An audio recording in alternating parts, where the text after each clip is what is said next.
ಬೆಂಗಳೂರಿನ ಕುಂಬಳಗೋಡ್ನಲ್ಲಿ ಬೆಂಕಿ ಅನಾಹುತಕ್ಕೆ ಸಂಬಂಧಪಟ್ಟಂತೆ ಮತ್ತೊಂದು ಬ್ರೇಕಿಂಗ್ ನ್ಯೂಸ್ ಬರ್ತಾ ಇದೆ. ಪರ್ಫ್ಯೂಮ್ ಗೋಡೌನ್ಗೆ ಬಿದ್ದಂತಹ ಬೆಂಕಿ ಅವಘಡ ಇದು ಕ್ಷಣ ಕ್ಷಣಕ್ಕೂ ವ್ಯಾಪಿಸ್ತಾನೆ ಇದೆ. ಬೆಂಕಿ ವಾಹನಗಳಿಗಾಗಿರ್ಬೋದು, ಕಟ್ಟಡಗಳಿಗಾಗಿರ್ಬೋದು, ಎಲ್ಲಾ ಕಡೆ ಬೆಂಕಿ ವ್ಯಾಪಿಸ್ತಾ ಇದೆ. ಇನ್ನು ಅಗ್ನಿಶಾಮಕ ದಳದವರು ಕೂಡ ಬೆಂಕಿಯನ್ನ ನಂದಿಸುವ ಕಾರ್ಯಾಚರಣೆಯಲ್ಲಿ ಸ್ಥಗಿತರಾಗಿರುವುದು ಆ ದೃಶ್ಯದಲ್ಲಿ ನೀವು ಗಮನಿಸ್ತಾ ಇದ್ದೀರಾ.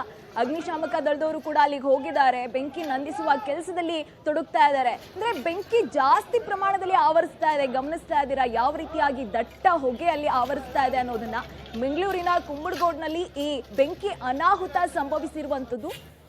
ಇನ್ನು 7 ಜನಕ್ಕೆ ಈ ಬೆಂಕಿ ಅವಘಡ ಆಗಿರುವಂತದ್ದು ಒಂದು ರೀತಿಯ ಶಾಪ ಅಂತಾನೆ ಹೇಳ್ಬೋದು. ಮತ್ತೋರ್ವನಿಗೆ ಗಂಭೀರವಾಗಿ ಗಾಯ ಆಗಿದೆ, ತುಂಬಾ ಸೀರಿಯಸ್ ಅಂತ ಹೇಳಲಾಗ್ತಿದೆ. ಅವರನ್ನು ಕೂಡ ಈಗ ಆಸ್ಪತ್ರೆಗೆ ದಾಖಲಿಸಿ ಚಿಕಿತ್ಸೆಯನ್ನ ಕೊಡಿಸಲಾಗ್ತಾ ಇದೆ. ಎಸ್, ಡೀಟೇಲ್ಸ್ ಕೊಡ್ತಾ ಹೋಗ್ತಾ ಇದ್ರು ಪ್ರಕಾಶ್. ಬೆಂಕಿ ಎಲ್ಲಾ ಕಡೆ ಆವರಿಸ್ತಾ ಇದೆ ತೀವ್ರವಾಗಿ ಅಂತ ಹೇಳ್ಬೋದು. ಈಗ ಪರ್ಫ್ಯೂಮ್ ಗೋಡನ್ಗೂ ಬೆಂಕಿ ಬಿದ್ದಿದೆ ಎಂಬ ಮಾಹಿತಿ ಸಿಗ್ತಾ ಇದೆ. ಇದ್ರ ಬಗ್ಗೆ ಡೀಟೇಲ್ಸ್ ಕೊಡೋದಾದ್ರೆ ಚಂದನ, ಆರಂಭದಲ್ಲಿ ಟ್ರಾನ್ಸ್ಫಾರ್ಮ್ ಬ್ಲಾಸ್ಟ್ ಆಗಿ ಅಲ್ಲಿನ ಬೆಂಕಿನೇ ಬೇರೆ ಬೇರೆ ಅಕ್ಕಪಕ್ಕದ ಜಾಗಗಳಿಗೂ ಕೂಡ ಸ್ಪ್ರೆಡ್ ಆಯ್ತು ಅಂತ ಹೇಳಲಾಗ್ತಾ ಇತ್ತು. ಈಗ ಮತ್ತೆ ಅದು ಪರ್ಫ್ಯೂಮ್ ಗೋಡನಲ್ಲೇ ಸ್ಫೋಟ ಆಯ್ತು. ಅಲ್ಲಿಂದನೇ ಬೆಂಕಿಯ ಕಿಡಿಗಳು ಬೇರೆ ಬೇರೆ ಭಾಗಗಳಿಗೂ ಕೂಡ ಸ್ಪ್ರೆಡ್ ಆಗ್ತಾ ಹೋಯ್ತು. ಜೊತೆಗೆ ಖಾಲಿ ಜಾಗ ಏನಿತ್ತು ಅಲ್ಲಿ ಕೂಡ ದೊಡ್ಡ ಮಟ್ಟದಲ್ಲಿ ಬೆಂಕಿಯ ಕಿಡಿಗಳು ಕೂಡ ಹಚ್ಚಿಕೊಳ್ತಾ ಹೋಯ್ತು. ಅದರ ಪಕ್ಕದಲ್ಲಿ ಮನೆಗಳಿಗೂ ಕೂಡ ಈ ಒಂದು ಬೆಂಕಿ ಪಸರಿಸ್ಕೊಳ್ತು.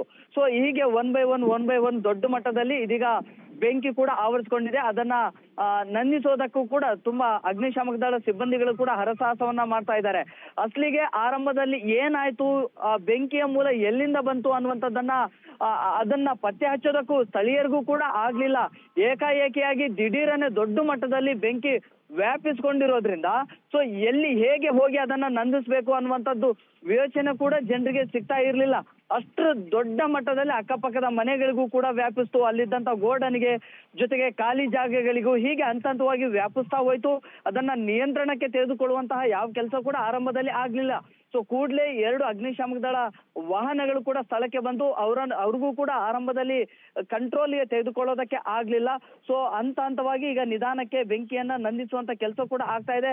ಅರ್ಧದಷ್ಟು ಬೆಂಕಿಯನ್ನ ನಂದಿಸುವಂತಹ ಕೆಲಸ ಆಗಿದೆ, ಇನ್ನೂ ಅರ್ಧದಷ್ಟು ಬೆಂಕಿ ಹಾಗೆ ಇದೆ, ಹಾಗೆ ಸ್ಪ್ರೆಡ್ ಆಗ್ತಾ ಇದೆ. ಸೊ ಅಕ್ಕಪಕ್ಕದ ಮನೆಯವ್ರಿಗೂ ಕೂಡ ಆತಂಕ ಇದೀಗ ಹೆಚ್ಚಾಗಿದೆ. ಅಕ್ಕಪಕ್ಕದ ಮನೆಯವರು ಮನೆಯಿಂದ ಹೊರಗಡೆ ಹೋಗಿ ಓಡಿ ಹೋಗ್ತಾ ಇದ್ದಾರೆ. ಮಕ್ಕಳಿದ್ದಾರೆ, ವಯೋವೃದ್ಧರಿದ್ದಾರೆ, ಅವರೆಲ್ಲರನ್ನ ಕೂಡ ಮನೆಯಿಂದ ಹೊರಗಡೆ ಕರ್ಕೊಂಡು ಈಗ ಹೊರಭಾಗಕ್ಕೆ ಕೂಡ ಓಡೋಡಿ ಬರ್ತಾ ಇದ್ದಾರೆ. ಒಂದ್ ರೀತಿಯಲ್ಲಿ ಆತಂಕ, ಜೊತೆಗೆ ಒಂದ್ ರೀತಿಯಲ್ಲಿ ಗಾಬರಿ ಪಡುವಂತಹ ಸಂದಿಗ್ಧ ಸ್ಥಿತಿ ಕೂಡ ಅಲ್ಲಿ ನಿರ್ಮಾಣ ಆಗಿದೆ. ಚಂದನ. ಓಕೆ, ಧನ್ಯವಾದ ಪ್ರಕಾಶ್ ತಮ್ಮೆಲ್ಲ ಡೀಟೇಲ್ಸ್ಗಾಗಿ.